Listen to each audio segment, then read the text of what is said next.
or in the last 2 weeks of the split.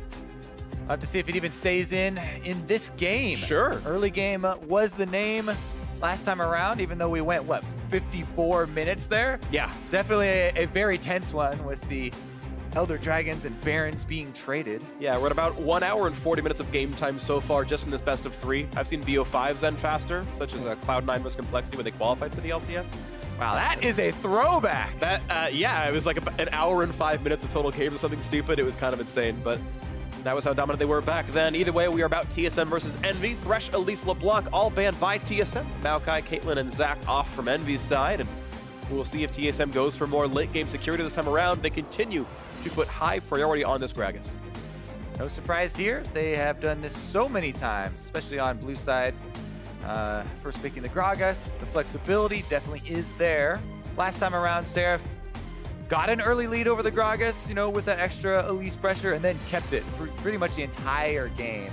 Well, this is interesting. A Cho'Gath grab right now. Of course, we still have the chance of TSM going for their Gnar or their Shen, two of which we've seen as common counterpicks here, or if they go somewhere else. But also, of course, Apollo blind picking the Xayah pretty early on. Pretty interesting to see because she, I think, had been hovered but never picked so far in this series, and Apollo says this is our best chance to win Game 3. Yeah, that one to me is the more surprising one. I'm so used to this meta right now that we have with the Kalista, then you enter with Tristana, or if the Kalista's off the board, then the Sivir, but the Xayah jumping up here, and Apollo, even like right after the nerfs to Xayah, he was still one of the guys that was like, I love this champion, I still want to play this champion. And still putting a lot of time into her. So I'm really excited to see what their combination is going to be with the Xayah. Yeah, let's see what happens here. This one, Tristana and the Syndra back in. So TSM could pick, so far, I think their entire same comp from game 1, if they can keep blocking the rest of the picks here. We'll see what actually comes into be. Syndra versus Taliyah going to remain that same mid lane matchup. And Nisqy certainly had looked good on that champion, but of course Bjergsen has as well. Yeah, looked good on the Taliyah, looked better even on the Lucian. It's just been a good series for him, honestly.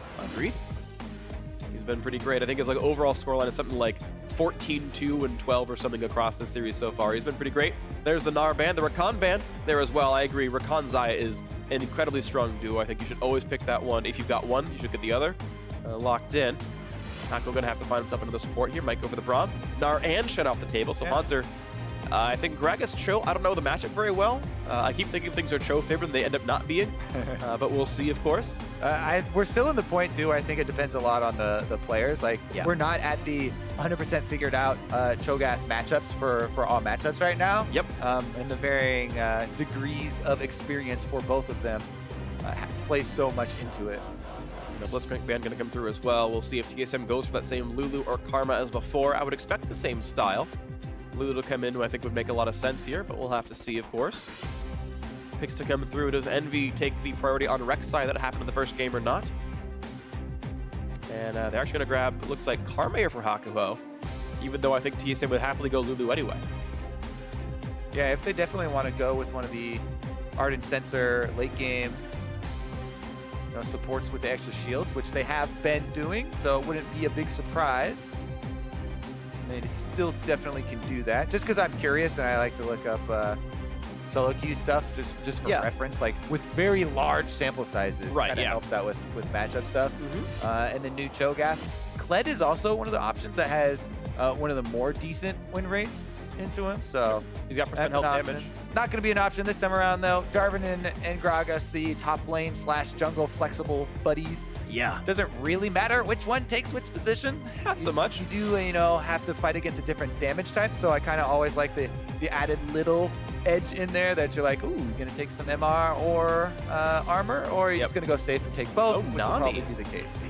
Wow, so actually prioritizing even more the laning phase here. Nami, not quite the same super carry supporter that the Lulu is, but I would say a better laner in the general sense. Biofrost bringing this one out to help out DoubleLift in this bot lane, looking to battle this 2-on-2. Going to be a fun one. Trist, Nami versus Xayah Karma, as Team EnVy are putting together a very similar composition. The Rek'Sai, just like they had in Game 1, TSM's only real change the fact that Jarvan joins the lineup instead of Shen, which may put Gragas in the top lane and Jarvan in the jungle. Yeah, Svenskeren had a pretty rough time on the Rek'Sai last time around, so I think it's good for TSM to switch it up and go with the Jarvan and you know, let LirA have his hand at it, because Sven looked like he was having a very rough time towards the late game team fights in finding a use. He was almost always using his ultimate just to buy a little time. And anyway, though. Tank, so they went back to it anyway. They swapped at the last second. Well, at 20 seconds is the last second for pro play here, and it's going to be Jarvan top lane with Gragas into the jungle. So it's going to be armor seals for Seraph, or at least Quince, you'd have to hope.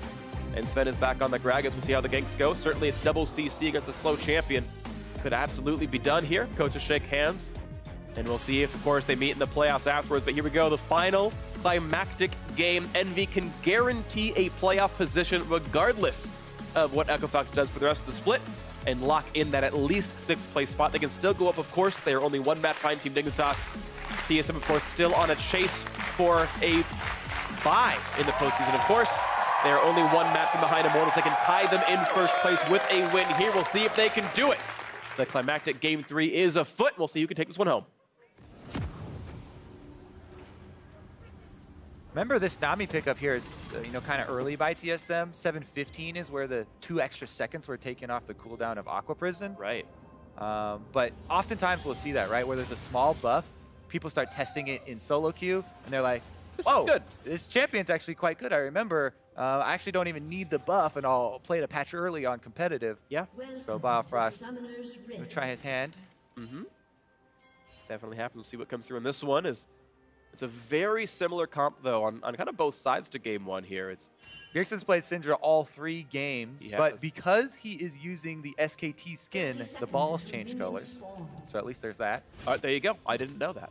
Oh, you did it? We just watched 2 of the games. One was red, one was blue. I didn't realize. I mostly just realized it's a blue glow around, and it looks like blue elixir the entire game, and I thought that was kind of weird.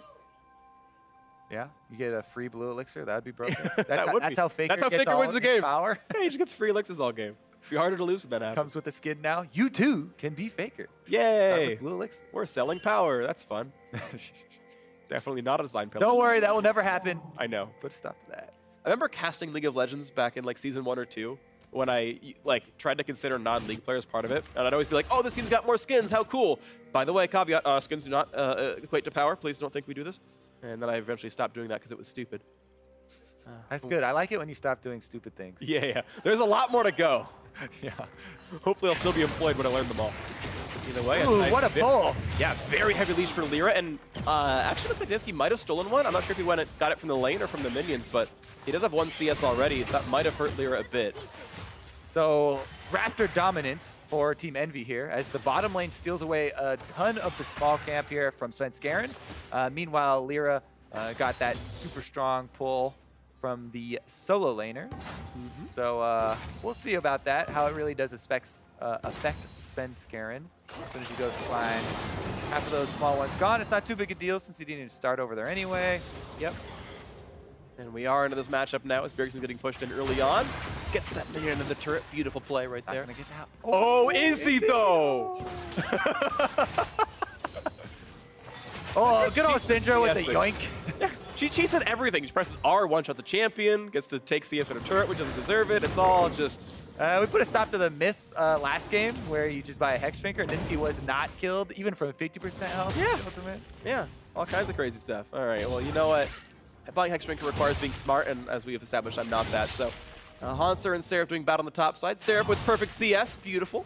Hauntzer's only missed 1 so far, can't complain too much. And yeah, very small landing phase leads. Nice by Nisqy, lands all 5 of them. He's got his minions backing him up as well. Can he get all of them this time? Oh, we don't get to find out. Maybe next time on Mid Lane CS game. Yeah, let's see what he can do on this side, though. Right now, it's a pretty equal trade of bot lane farm. Eventually, Biofrost will have more gold, but again, Hakuho itemizing for a bit more lane dominance if he can get it with his Spell Thieves. Yeah, definitely finding some good harassment with his Qs already. First, we have Gragas. junglers to enter the scene, though. Both of them, not just Gragas. He's got a partner. I don't think they saw. Rocket jump in. They want damage into Apollo. He's going to flash away a little bit more time. They're going to get all the damage they need. First Blood comes in on a DoubleLift. Knocked around and killed off, and here comes the TPs as well. They want Sven. They're going to get him. He's got no flash. 2 kills coming in. Apollo grabbing double buffs. So remember last game when we talked about LirA, you know, and him using those little bits of early information? and changing his path accordingly. What a superb counter gank from LirA here. I hear he's good at League of Legends. Yeah, definitely showing up here on the Rek'Sai, and DoubleLift and TSM did not expect him to be ready and waiting in the lane. Huge turnaround there for Team Envy. Not only is it first blood, but both kills and the extra summoner advantage. Anyways, here it is. They have LirA waiting. He bides his time until DoubleLift goes forward. Didn't even have time to use his own flash. And then LirA uses his flash to secure the extra kill, and double puff feed over to Apollo. Just, whoo. And it was perfect out of Apollo. He flashed the body slam flash and then got the blade collar to actually root up DoubleLift, I'm almost certain. So, I mean, couldn't have been better from almost everyone on Envy there. Really well played in the 2-on-2. Yeah, they're really starting out strong after, ending last game in that very long, kind of high intensity neutral objective trades and long skirmish. Here we go, though, top side. Seraph, he's in a bad spot. He's going to go for minions right now. Rupture's going to land, but he's really got no way out. He's going to flash anyway, and of course, he's going to get away. Sven didn't have flash. He gets away with it. All right, Seraph, well done, buddy. He's got no way out. Oh, wait, he's already out. Yeah, more things I'm wrong about. As, Seraph just lives to fight another day. He's still TP-less. The invade here, though. Yeah, he wants to play Sven. And all right, he plays that one well, and he's going to walk back to his lane when he can. He's still potentially zoned out by the Jarvan. He's going to TP back to lane, and we'll lose some dominance as a result. Speaking of dominance, double buff Xayah with the Karma here, zoning off. He gets the minion, but takes about 200 damage. Yep. Q, auto E, and it forces Rocket Jump out of DoubleLift where he would have been rooted. Red buff still means damage though, but now the doubles have timed out. The end result is, of course, this Coalfield's Warhammer being done and the 9 CS lead, so we'll see if it pays off any further. The fact that Apollo's up items should mean it could even pay off more. They're going to look for round 2. Double just barely got his Rocket Jump back up, and it could be a root coming through if he's got the cooldown. Going to get some damage on Biofrost, takes a turret shot, undoes some of it, but still some attacks on DoubleLift there. All right, Svenskeren actually is pathing down to the bottom side again on Gragas. There's plenty of wards here for Team Envy, though, so they should feel pretty comfortable in continuing to pressure this duo matchup. And LirA, once again, mirroring. He's going for the Scuttle Crab. Yep. Whew, look at that harassment there. Yeah, really nice stuff out of that one. You can see they're pushing TSM to their limits, hoping to get rid of these minions. This should be, now this one could be denied unless they set it up, and beautifully done. Well played to Biofrost and DoubleLift getting those casters. The CS lead only 5. Level 6 already here for LirA, so they want to take advantage, but he walked over a ward, and TSM are waiting. Svenskeren is in the brush, waiting for him to blast cone over. Doesn't do it yet. Nisqy could ult down. He's going to cue the brush to look. He's not. Is he going to? He's going to ward. He can't ward for Seraph. There's actually only one TP for TSM. Here comes Nisqy though, looking for a 4v4. Damage to Biofrost. Root is in. Kill's going to come through to Apollo. Going to kite back. He's got to watch out for Bjergsen, but he dropped the turret aggro, and no one's going to land that wall. Oh, Nisqy to make sure they were saved. An eloquent dive out of Team Envy, and another kill comes in. Wow. Even though they ran into a little bit of a speed bump there with Svenskeren in the brush, Nisqy just walks on by. They finish off their kill. And they actually even get Hakuho out afterwards. Nisqy with a very nice wall there to close off any sort of chase from TSM. Yeah. No kills given over. And I think the Hauntzer never could have TP'd because he's in range of Cho'Gath the whole time. Yeah. All right, so Nisqy walks into Svenskeren, gets stopped up here, but flashes out and then uses the wall to cancel any sort of chase. Even denies CS from DoubleLift. What can't he do? Jeez, just insane stuff. So now BF sorted in for Apollo. I feel like the Xayah has more items right now. Some of that is, of course, Double hasn't recalled yet, so we'll match closely, but that's actually pretty good stuff. As well. Yeah, that was his first recall. Did he start that? Okay, no, he was recall. Yeah. He got forced out pretty early.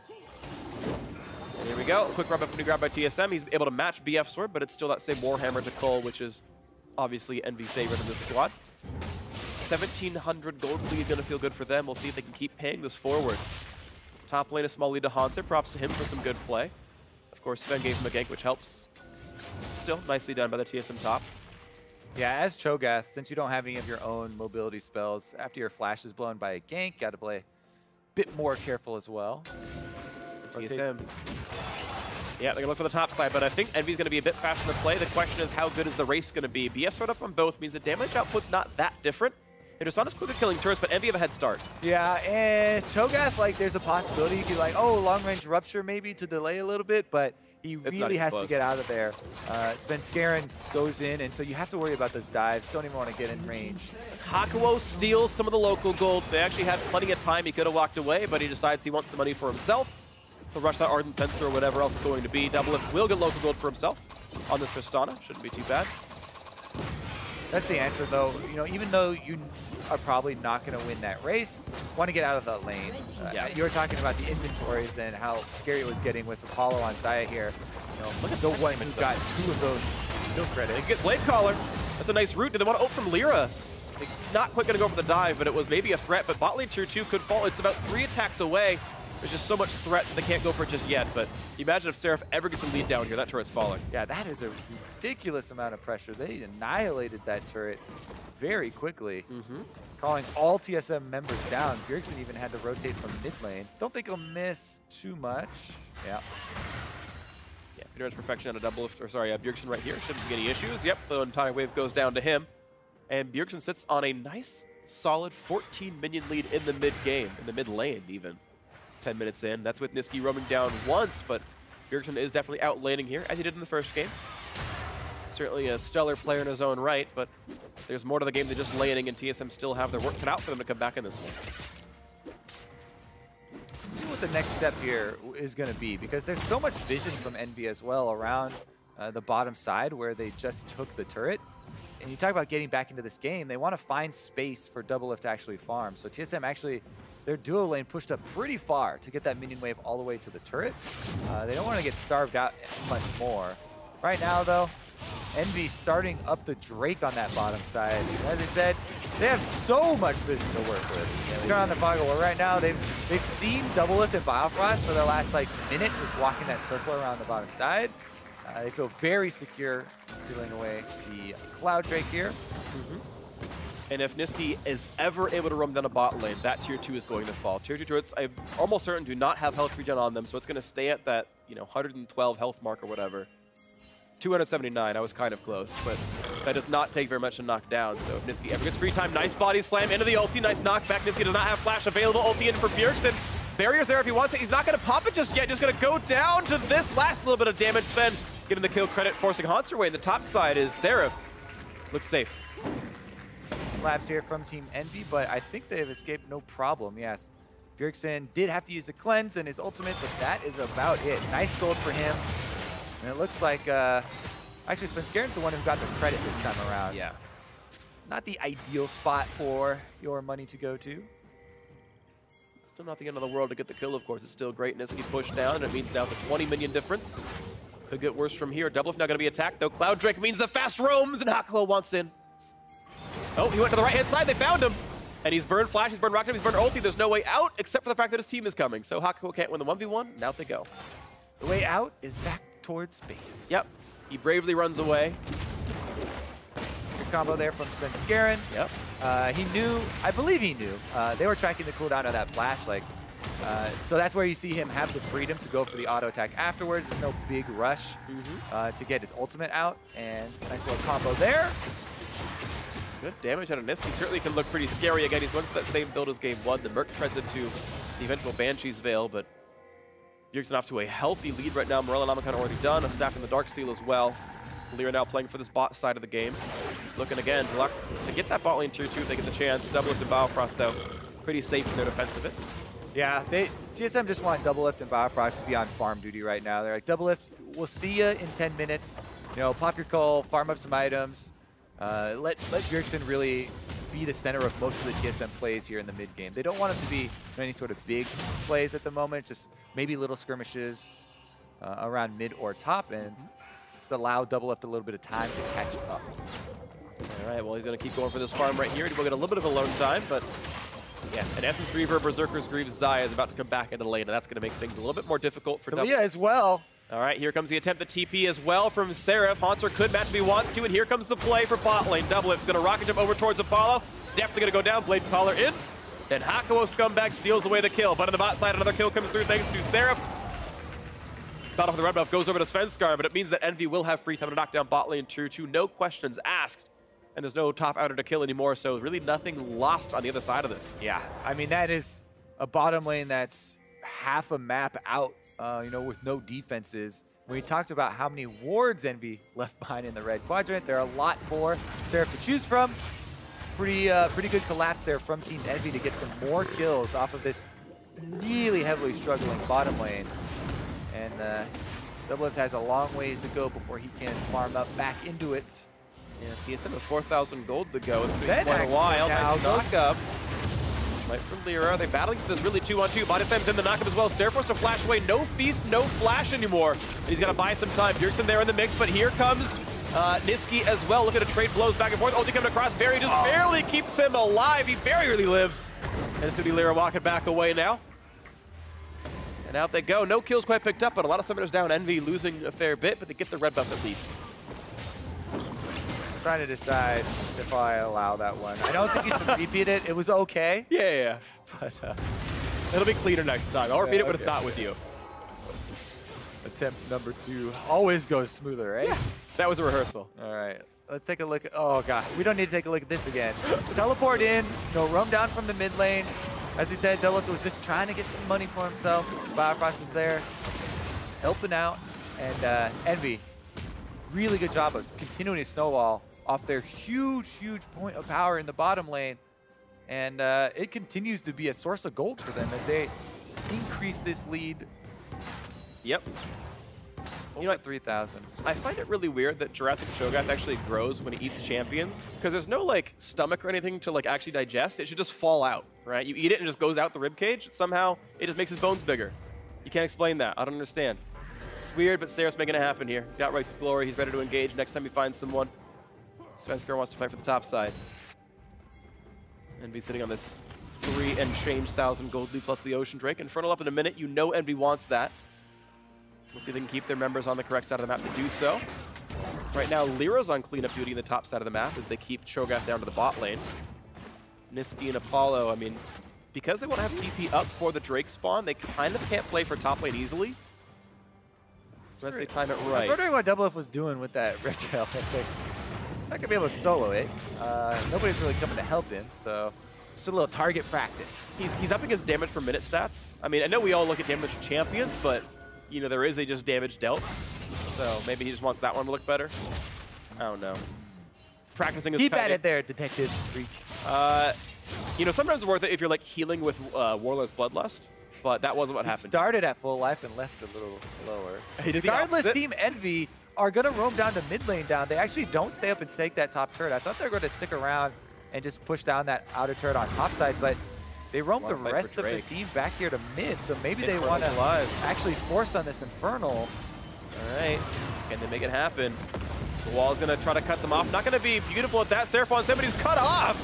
And LirA's actually knows he's going to find the one on the Hauntzer. He's got Flash, he's got the Flag and Dragon, he gets away. But all 5 alive on Hauntzer now at 2/3 HP. A little bit of a chunk on a Bjergsen as well. Feast still up for Seraph. That should be a pretty easy to secure Infernal Drake. Mid lane priority though goes to double. He knocked him away first. If he does it on the Infernal, he won't have it for the team fight though, and it is, you know, a decent part of team fight damage. We'll see.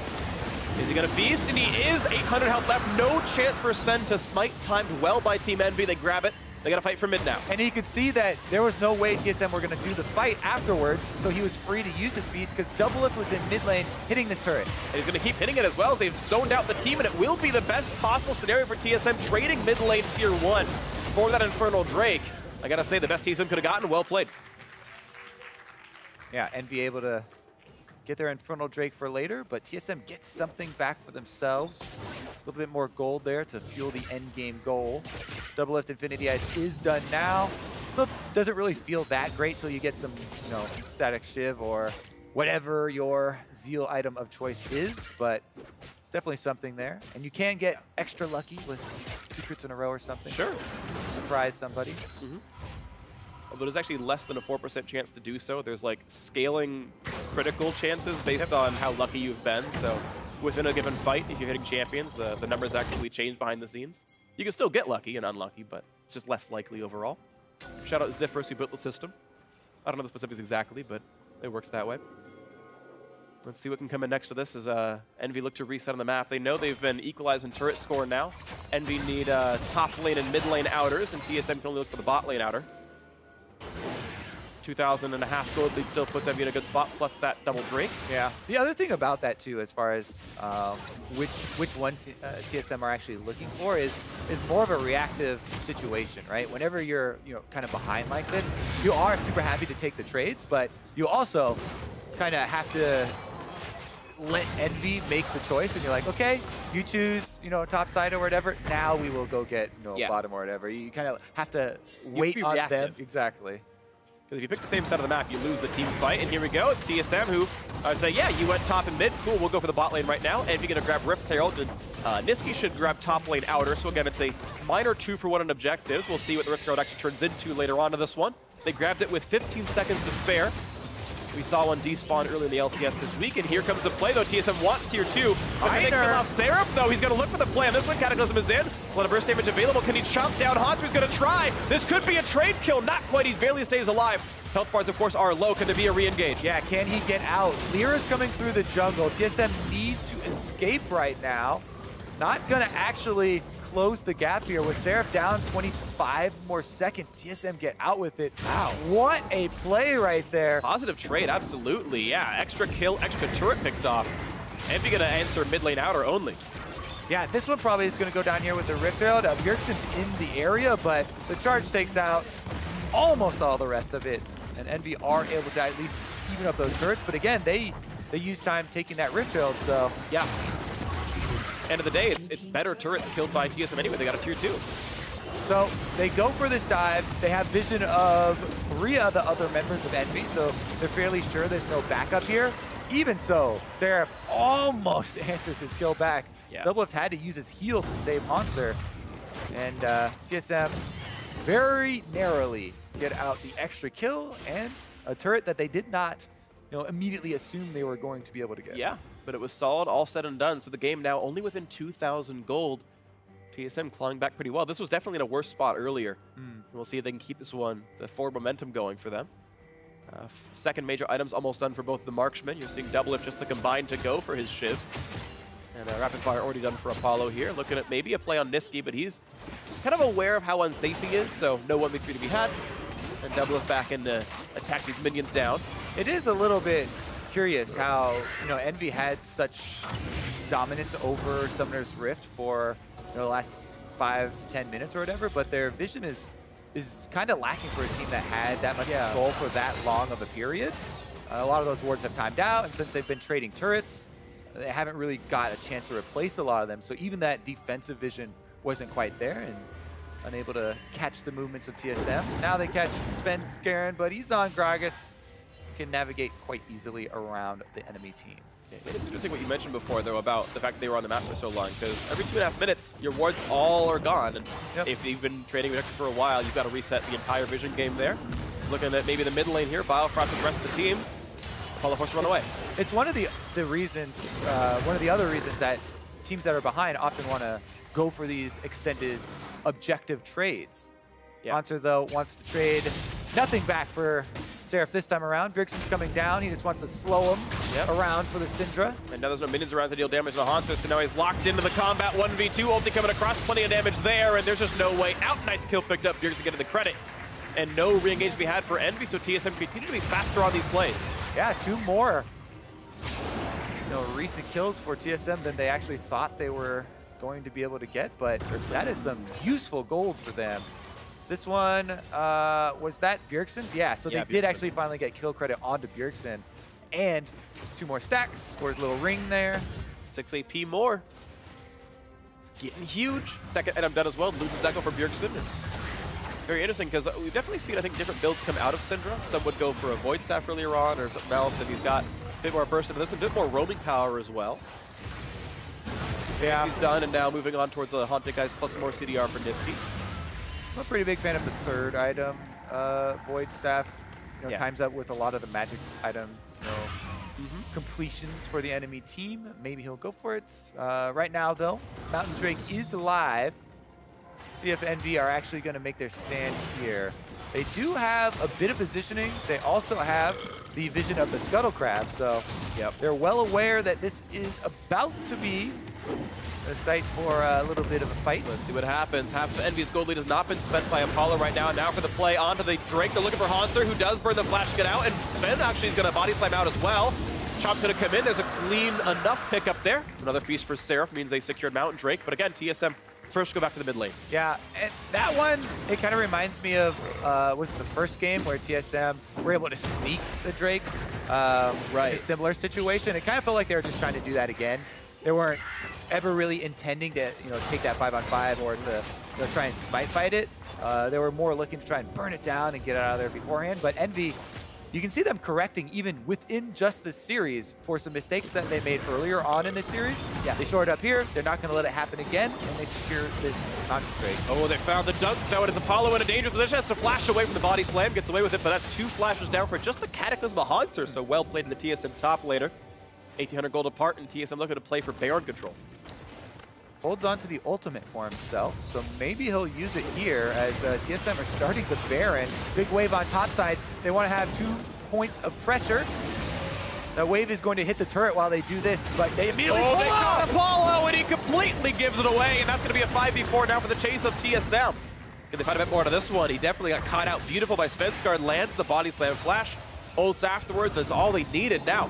5v4 to push 25 minutes in. Apollo gets caught before, doesn't use his ultimate, he flashes out. Okay, so you hold on to the ult, but this time around, Svenskeren just completely blindsides him and doesn't even give him a chance to ultimate. Huge pickup there as they turn it into a turret immediately afterwards. Absolutely huge. Now it's only a 700 gold difference, though, so TSM making it right back in, and DoubleLift very nearly getting online here. 1,400 gold in inventory means a new Zeal coming in soon. Yeah, I kind of want to see this one even from Apollo's perspective, because he walks right up to that pixel brush. I don't know what he was expecting there. Should not have been first, that's for sure. Yeah, TSM happy to take it, though. That kill plus the turret goes a long way here. DoubleLift static shiv is done. Second Zeal item is done, or second Zeal at least is done. And yeah, you've got redemption in for Biofrost, his second second Forbidden Idol, sorry. Forbidden Idol, which will build towards, we assume, the Ardent Sensor. That you never know, there's other items he could buy. But yeah, the shield and heal power is definitely in for Biofrost. The team fight heal is in. And I think it actually makes a lot of sense considering how much AoE is in for Envy. They can keep the entire team afloat. Got the Titanic Hydra done for Hauntzer, so he can really just battle against this Cho'Gath. Was that an attempt at a Nami association there, or did you just accidentally talk about floating with the fish in? We're just going to move on and pretend nothing happened. All right. Svenskeren going to now start running away. A nice seismic shove, though. They might take him down. He's silenced. He can't get away just yet. The wall is there. The knockup as well from LirA. Putting his flash to make sure it happened, and the kill comes through. So 5v4, no jungler alive, and Feast still available. All right, Nisqy once again here. Taliyah ultimate comes in. Pretty big pickup onto the jungler. Definitely gives them some more pressure around Baron. And again, since they also have these control wards around Baron, it makes TSM stick around this area and kind of throw out some jabs here to poke around and make sure that Envy aren't sneaking anything. Question mark pings are actually going down. They're super scared about this. Yeah, on Svenskeren's corpse, he died. Kidding. Knock up on a 2, that's pretty huge. The silence there as well, and Bjergsen, Featherstorm coming across. They're only going to root the tank, though. A nice wave to buy some time. LirA once again in the front looking for double up, and he's going to kite back into redemption. Going to put the health bars in a decent spot. Seismic shove finds Hauntzer. He's still got flash. He's going to get away with it for this one. And now LirA's the front line alone. He's going to be attacked, knocked up. He's got to watch out. The bubble not quite going to land, though. Looking for an ulti to buy a few more seconds, but be careful. The dunk is in. The kill's going to come through as well. Hauntzer gets the credit. They're going to trade it with the feast, but Seraph is low on health. One more hit, he'll kill him, and they're going to get the trade kill in. 2 for 1. TSM win the 4v5. How did they actually come out with the victory there with that face check? Envy a little bit funneled into the corner right there, and DoubleLift constantly walking back and forth there. Gets off a lot of DPS. He chased off Nisqy, who was flanking and who initially got the knockback, but the seismic shove was on Hauntzer, the tankiest member, and Hauntzer was able to buy himself some more time. So remember when they start this, dead Svenskeren, 13 more seconds, and he has to walk from base. Hauntzer, first escape was right there, flag and drag out. There's that redemption he talked about from Biofrost being picked up early, and that was the flank that knocked Hauntzer back in. But the DPS, you see Apollo and Hakuho kind of stuck back there, and Nisqy had to give DoubleLift some space because there was a red buff Tristana. So some good little micro there by the TSM backline to actually ward off the threats. While then turning around to get shots in onto the tanks as well. Yeah, Bjergsen basically solo zoned Apollo there. He had the ult up until the very end saying, if you go for this, I will attack you and kill you. And There's no Hex Drinker on that Xayah, so yeah, completely forced out. Well played by TSM, navigating the fight nicely. All of them pitching in for some very, very smart plays. And now look at this, only 900 gold apart. Mountain Drake again up in 1 minute. The non-combat Drake though, unless EnVyUs actually going for turret damage or Baron rushes, it doesn't mean much for them. We'll see. Again, they're still up that Infernal Drake though. They should have the damage output. We'll see what happens. Full builds, or full crit builds are done now for both the marksmen here, as Rapid Fire and Essence Reaver and Infinity Edge now done on all sides. Interesting. TSM are going to send 4 to go help Hauntzer with his split, rather than trying to use the split and the 40-second timer on the Drake to draw Envy over. Instead, powerful now. Just burn it down here. They have Tristana. There's the 4 attacks, and there's going to be a little bit of damage in this turret. Down pretty low. Wall's going to knock off a few, though. This is a 3-2 split. They're all going to get over the wall. Every single one of them has a way of jumping it. Let's see what can happen next onto this one. A few cooldowns are down for TSM, but they kite away nicely. No really big poke out of Nisqy. Not going out yet in this fight for anything much. Going to get a little bit of poke down. Seraph going to come back after knocking down the minion wave. Nisqy back in the mid, though. This Drake is up in 6 seconds, and Envy wants in first. One spots him. Seismic Shove not quite going to land. They also now do not have that Taliyah wall. You're talking about cooldowns, and all the jumps are basic abilities. TSM, yeah, they're back. Had a little bit of time where they're scared, maybe if there was a hard engage right after jumping the wall, but now that the wall is not up for this Drake, they just send DoubleLift down there. He's soloing it on Tristana.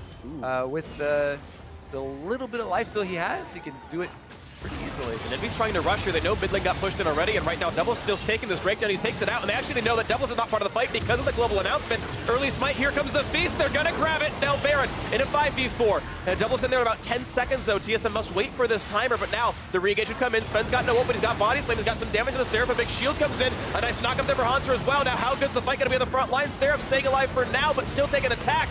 Being attacked down, and Hauntzer getting the kill with the Cataclysm, a 1 for 0. And a Mountain Drake picked up for TSM, but Baron buff on 4 for Envy. Still, yeah, a very good reaction there by Team Envy. TSM did that before with DoubleLift soloing the Dragon, and this time they immediately are like, okay, we're definitely trading you Baron for this. And yes, TSM did get a kill there, but Envy are very happy to have Baron buff on 4 members in exchange. But the push going to keep going, so now it's +1 kill, +1 Drake, and this turret to answer out this, and it gets the game again within 1,000. This is a Baron-empowered push-up mid lane there for Envy, though. LirA, if he finishes off these Raptors and joins up with Apollo, they should also get the turret. Yeah, this should die. They actually know the recall timers of TSM, and they're a little gunshot. Red buff instead of the turret. Yeah, that's a tough call. Maybe it'll mean something, but yeah. I mean, it's a 100 gold swing either way. You get 100 gold from them, and you get a red buff for the next fight. And considering they do want to battle with this Baron buff, maybe it really will mean enough if they think they get the turret later on. Yeah, I think it's debatable. We'll see if it comes out to be the positive. Well, especially since Envy's red is also up. I mean, yeah, they'll have 2 now, but yeah, you're right. I am curious to see what's going to happen out of this one as the recalls come through. Last Whisper in for Apollo, not yet that gold for DoubleLift. They could also just be saying, well, mid is so low anyway, that's going to be our Baron buff push, and we don't think TSM is actually going to fight us on that one, and they'll be able to collect it later. So yeah, I think that's possible. That's probably the thought process there. Interesting as well. I don't know if you guys, people saw all of the interviews and videos that were coming out from Envy, but Apollo talked a lot about how LirA, not only is he great mechanical jungler, is he great individually, but he's been helping out a lot, teaching the other players about his views on macro and the late game play. So I want to put out something small. Seraph actually just did a useless feast on a lane minion. He was actually already at 11 stacks because he had taken 1 regular monster and 5 minions. And when he read the tooltip, he's like, oh, 5 minions. So he ate a 6th minion. But a minion and a monster, if it's not like a Drake, are the same. So it's on cooldown for a misread tooltip, I guess. Yeah, which it has to won't get paid out. It has to be an epic monster, right? Or a champion or something. Yep. Like that. Yeah. And Seraph's feasts are basically 2 champions, 1 epic, meaning Baron, and 2 Drakes, and the other 6 basic stacks he's already gotten. So the math supports it, but it's gonna be back up for cooldown, so it doesn't mean anything. He's fine. The mistake doesn't hurt him. Here comes the next chance at a team fight. 45 seconds on Baron buff, meaning they get 2 waves basically. This one and whatever one spawns after. And mid lane is clean without nothing happening. All right, I want to start this one because we haven't actually seen too many of the really big Cho'Gath one-shots, but it is a Warmog's Righteous Glory and Gargoyle Stoneplate Seraph. So you talk about the feast and that cooldown, how important it is. it is incredibly important now that this Feast is actually going to be insane if he pops his Gargoyle Stone Plate first and flashes on DoubleLift. He's got to worry, from like 80% health or something. It's 965 before the Stone Plate, so you were right, mid lane's gonna fall, no problem, but really it's only the one turret so far picked up by Envy. In this push, they knock down mid lane, they sit their gold lead back at 2,500. And looks like they're gonna let this one time out, and they're gonna keep playing for the slower game here. Just sitting on the Infernal and Ocean Drake buff, they got more than TSM. LirA getting a lot of split push farm right now, looking like he wants to keep scaling up and be a tank. He tunnels right back away, he's gonna be fine. Sven gonna look for a play. He's got that Dead Man's play. We don't see that item nearly as much anymore. There's been a lot of, upgraded and strong tank items, so a lot more sort of differentiation, but Sven wants the in-combat mobility. Yeah, Baron power play, basically just the Baron itself, essentially, because both teams got a tier 2 turret. Yeah. Decent by TSM, actually. Taking that one off. The map actually has gotten quite dark for TSM once again, though. And remember how difficult it is when you're working with no vision against the Taliyah team, right? Not only you have to worry about those picks, but once someone does, it's very difficult to get back on the right side. Hauntzer, Svenskeren, DoubleLift, they're all fine because they can hop it. But Bjergsen and Biofrost have to be a bit more careful with their positioning. Let's see what they can find for themselves. 2,500 separates these teams. Lord Dominic's done for both the marksmen, though. The tank shredding is in. Nice little crit out of DoubleLift. That's the benefit of a rapid-fire cannon and Shiv. You crit everybody. A little bit of lightning. They've traded back to the mid lane pretty easily. No minions now meeting just yet. They've decided their battle lines. No stun yet for Bjergsen, but the spheres are on the ground now. They're going to keep spamming, make the ulti stronger, make the stun wider. Apollo got chunked pretty big there. It's a big deal. And he's not got a lot of lifesteal either, so. Hauntzer also down now. You see them move in, but Hauntzer had already made his way halfway over to top side, so there's no threat of engaging on that crit anyway. But TSM still poking around here. Now they're trying to just kind of delay. Oh! The flash ulti, they're gonna go for the kill. They don't quite get him. Yes, they do. Biofrost knocks the kill down at the very end of it all. And now the chase is in 5v4. Can they get the knockback out of Xayah? A little bit they do. And actually the chase is in with Rocket Jump. They're gonna get a 2-for-0. Now on the other side of the fight, it's a Cataclysm on a 2. The redemption by a bit of time, but Hauntzer gonna get chopped in. Will he go down? He will not. The heals are through. Just the 2-for-0. Make that a third as Seraph will fall. He gets the trade. 3-for-1, but now it's 2v4, and TSM have the tools they need. And they should be able to take this Elder Dragon no problem. Trading 3-for-1 there is huge for them. Again, it seems just like Bjergsen in these late game positioning scenarios here around the mid lane with the Syndra continually finds a play. And this play results in TSM scoring a very big opening. And Bjergsen tends to find a way. Nicely done here. Watch that fight again. 40 seconds left on the Baron as well for live gameplay, but there it is. He lands the stun, and he immediately flashes over. There's the ebb and flow for Nami there. Biofrost was able to secure that one.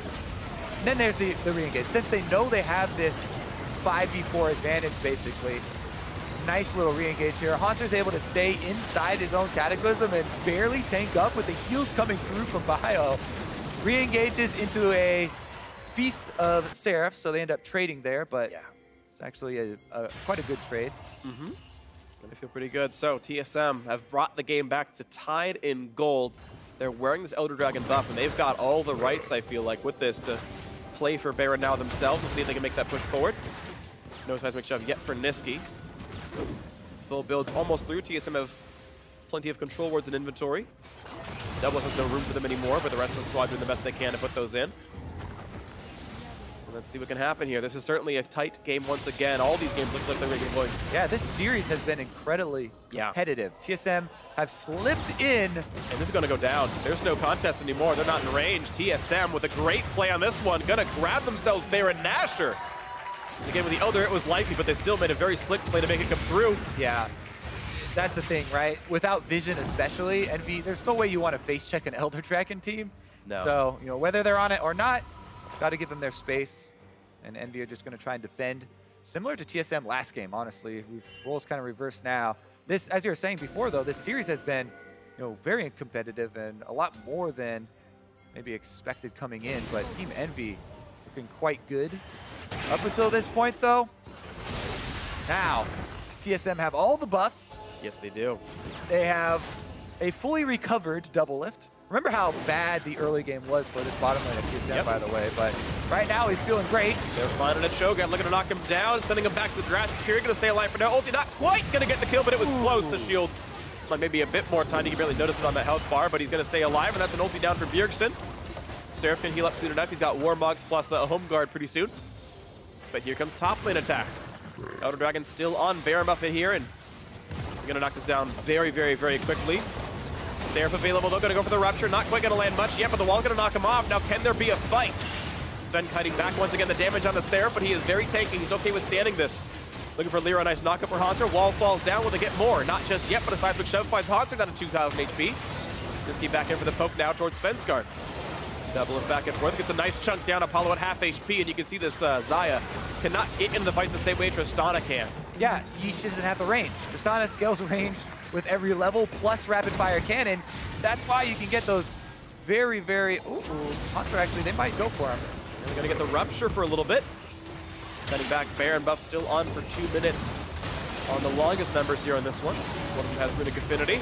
Mid lane turret gonna fall rapidly, down it goes. Explosive charge takes it. TSM getting farther ahead in gold. They've not yet to spend it, but still the Baron means they can keep pushing the 5v5. Bjergsen ulti is back up available. The wave crew is still slow from Envy.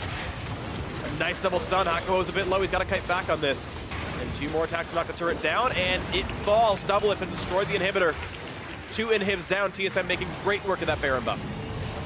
Yeah, what a recovery from the early game there, where Envy were just blowing the game open really early on, but TSM now still have plenty of time left on this Baron buff as well. There's a quarter left, and with 2 inhibitors down, just return to that bottom lane, try and push in for the end game.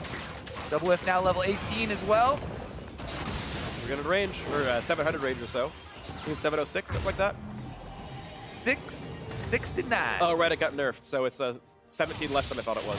Let me wait for the rapid fire to charge up, though. 819 for the rapid fire auto. In between the 2 of them. Something like that. Actually, either way, I was wrong. The numbers didn't add up in my head. It's okay. One more. I don't have to go for Bjergsen. DoubleLift, of course, is full. The Bloodthirst already is going to be incredibly hard to kill off of these fights now. TSM look like they have what they need to play these 45-minute Tristana comps and beat Team Envy. This game, honestly, looking maybe like a more severe version of Game 1, but a similar trajectory all the same. I'm looking to knock this one down with a highly scaled 6-item DoubleLift. And very important Bjergsen picks. No deaths in the Syndra. Certainly has had a very good series in this champion. Consistently finding picks in these late game scenarios. Bjergsen is usually the one to start it off. Looking for a couple angles now. Look at that damage on a DoubleLift. You can just like work with the Bloodthirster shield, take some damage, not care too much, rock jump the wall. It's been a half HP, doesn't matter, he heals up so easily. It's hard for Envy, right? Because they would have to get a really good Rupture onto, one of these high priority members, but DoubleLift can jump. Bjergsen, all the summoners are available for all these guys. It makes it really difficult for Envy to actually start something here. Yep. Meanwhile, DoubleLift puts Nisqy at half with a single auto attack. If he gets an 80% roll, and down goes the turret. Envy really far back now. 2 inhibs already gone, and they're down 5,000 gold for this fight. A nice stun. They're going to find a bit of time on the LirA. More poke attempted. Not going to find it just yet. But at some point, Envy needed to actually find themselves a fight. Top lane's pushing in right now. Mid lane, gigantic wave as well, and Envy just have not found the inroads. And now LirA knocked up, going to be stunned another time, and they're going to find for more burst damage. Not going to go for the ulti just yet. The heal not going to be much either, but they've knocked in Seraph. He's a big, tanky Cho'Gath, but the damage output is still there for Don't Be Wants It. Back and forth they go. Hauntzer still taking the front line. Sven looking for the same. Explosive cast not going to be found just yet, and now it's Seraph running away. Lower and lower on health. The Xayah has fallen. Apollo dies despite the summoners being down. Another kill coming through. All the turrets gone as well. And it's going to be TSM amidst chants from the crowd. Taking it home 2-1. TSM will end the week tied for first place, looking for that playoff bye.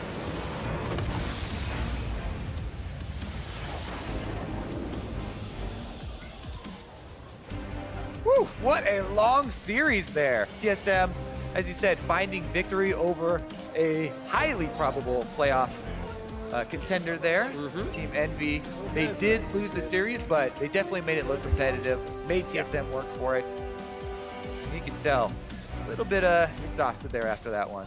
Sure, it's about 2 hours and 20 minutes or so of League of Legends play in this one, and yeah, it meant quite a bit for both these squads. TSM have at least found a formula that works for them, but the question is, do they have more that works out? And there's lots to be answered, because have EnVy improved substantially such that they are about as good as TSM, or did TSM have a kind of an sort of an off match where they had to rely on a 6 out of DoubleLift to beat a team that have like 6 more wins in the standings than? It certainly makes playoffs very, very intriguing here. Super exciting. If this is how close, a possible first versus 6, matchup could be, like, yeah, all of the playoff games are definitely going to be exciting as we move forward. We have more contenders than ever, and Tristana's going to be a big issue as we see the playoff meta developing. And that'll be fun to watch for as we move on. As how many comps do both these teams rely on as we get closer and closer down the line? You get into the best of 5s, you start having a lot more, the adaptation that matters of figuring out exactly what styles teams are most comfortable with. And again, it's simply a question. It was only one match. It was a single best of 3. TSM, I'm sure, do have more that they can do than just play around in Tristana, obviously. But in this series, they did rely on it. It did work out, though, so you can't hate them too much. But if this was a best of 5, you'd imagine you'd see Trist bans in Game 4. And you'd say, now DoubleLift, find something else that works. And yeah, well, the Tristana was a constant here. So was Syndra. And Bjergsen, pick after pick after pick in these late games, scenarios with this long-range stun that she has. Is something that they also relied on. Yeah, and he did so well for himself. I mean, 6-0-5 in the last game. That was 11 of 12 participation. No deaths. I mean, I feel like I'll call it now. Player of the game feels like it's Bjergsen, to be honest, based on what he did so far. Did the most damage in the game as well. I mean, I thought he was absolutely incredible overall for sure. But a fun one regardless. I mean, it means TSMs are in first place. I don't know if Echo Fox had won or lost against Team Dignitas. If Fox lost, then EnVy's in playoffs for sure. Yeah. No one from the bottom 4 can match them anymore. But regardless, it's still EnVy, who are probably a playoff team, or definitely a playoff team based on that match, who are now dropping games against playoff squads. They've got Immortals, they've got Cloud9 next up, in the next week. And as we've said so many times, yeah, their ending of the schedule is definitely rough. But is that kind of how you want your schedule to end? As long as you're getting into playoffs, you're like, all right, let's get some training in on stage, and they go through top opponent after top opponent. Yep. Like, these are teams that they're going to be playing in playoffs anyways, so maybe they're at peak form. I think it is super relevant. And again, they looked competitive. And if they can look competitive against these teams, you can squeak out these wins. You had the clutch plays out of Nisqy in Game 2, and Apollo had put out some good damage, and LirA went death. Like, I think overall, EnVy had played very well. This looked like one of the better series I saw from them, despite the fact that they lost. And that's good. I want to see that the playoff teams do look sharp. And for a 1v6, as the standings reflect right now, this is a fun series to watch. Yeah. It's going to be good. And even beyond like individual performances, because we had good performances from a lot of the players on the team, the decisiveness of a lot of the calls that they went for, right? There were instant answers there. Oh, TSM is on the Dragon, we're doing Baron. Yeah. Oh, they're instantly pushing this bomb side, and they go and trade turrets.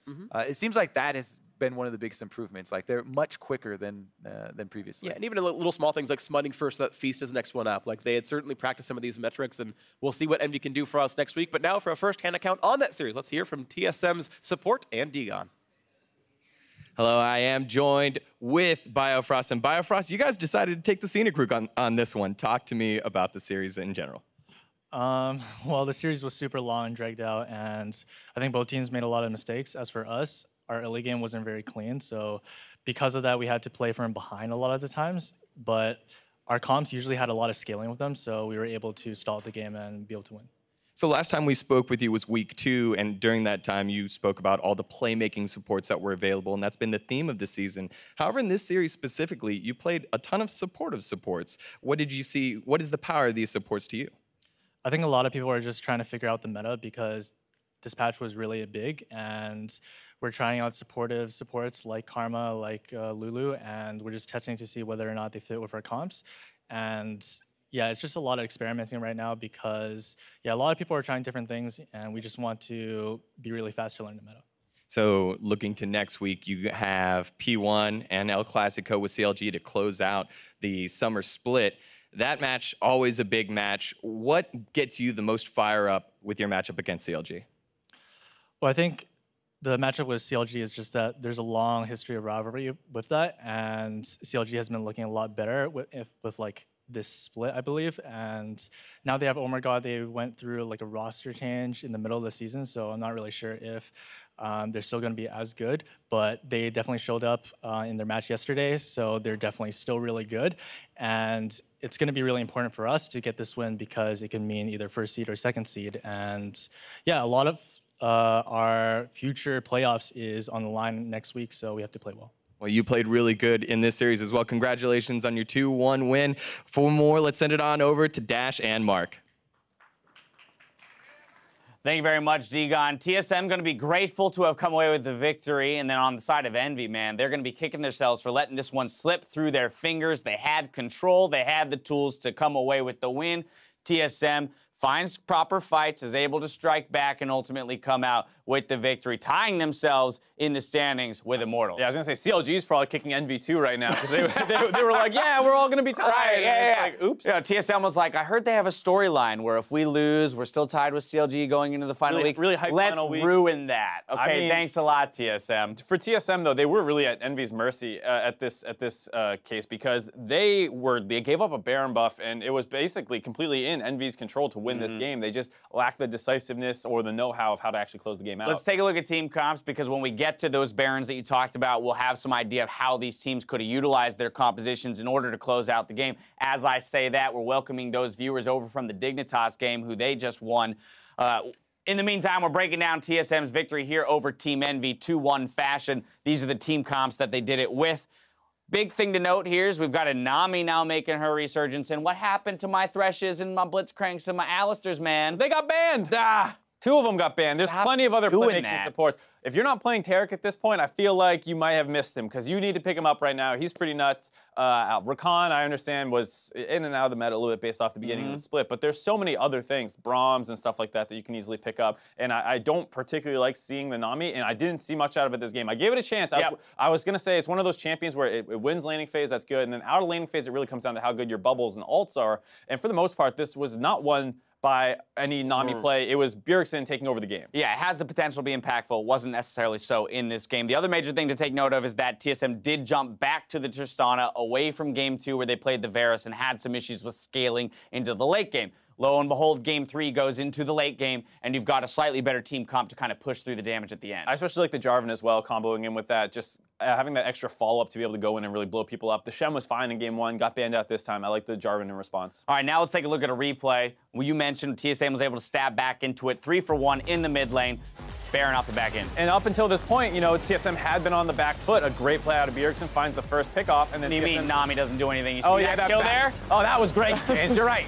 This team fights all Nami. No, afterwards, you know, Hauntzer has Svenskeren has a nice task to separate LirA. They focus him down next. Hauntzer had gone in and set up the next kill onto Seraph. They were doing a really good job picking out their targets and soloing them down, while the next CC frontliner is finding the next target for them to go onto. Now, here's why this is important, right? They pick up the Baron off of this, and we want to contrast this with the Baron that Envy picked up. We're going to pull up here the comparison of the Baron power plays for both of these teams. TSM, 3,000 more gold accrued with the Baron buff than Envy did. Now remember, they also won the game basically off of this Baron buff, took multiple turrets, multiple inhibitors. Envy wasn't even able to crack the base. And for Envy as well, when you get a 1,500 gold power play, that's what you get including the Baron buff. Right. So that's basically, they got nothing with it. And if you go back and watch what they did, it was horrendous macro play from them. They have Apollo stay mid for far too long, then he recalls, then he goes top, and stays top the entire time as opposed to grouping up with the team. The Cho'Gath took a little bit to group up as well, as opposed to send the Cho'Gath to whichever lane you want. Group 4, he has teleport the whole time. It was just a complete mismanagement of their waves. Right, but Mark, I mean, look at this team comp. It's so much better at pushing turrets with Baron. They have a Tristana. They've got threat of engage and even disengage. What, you know, shouldn't it make sense that they came away with more gold? No, because at the time, 1, Envy had more turrets up available to take, and 2, because you have Taliyah. So if you have that Cho'Gath splitting down on the bot side, they're not going to really go contest him when you're pushing pushing up mid, they're going to group mid and wait for the wave. And then you rotate out and you go down to one of these side lanes and cut them off and move faster around the map using the advantages that the the Karma can give you as well with being able to speed everyone up. It was just a complete misplay. I like you playing devil's advocate though. I got you, buddy. I got you. I set you up all day. Anyway, from TSM, I mean, that's the thing. That's what separates them as a top team from even a middle of the pack team. Remember, EnVy is on their way to the playoffs with an Echo Fox loss here at the end of the day. And so, boom, they're in. But the thing that they need to figure out,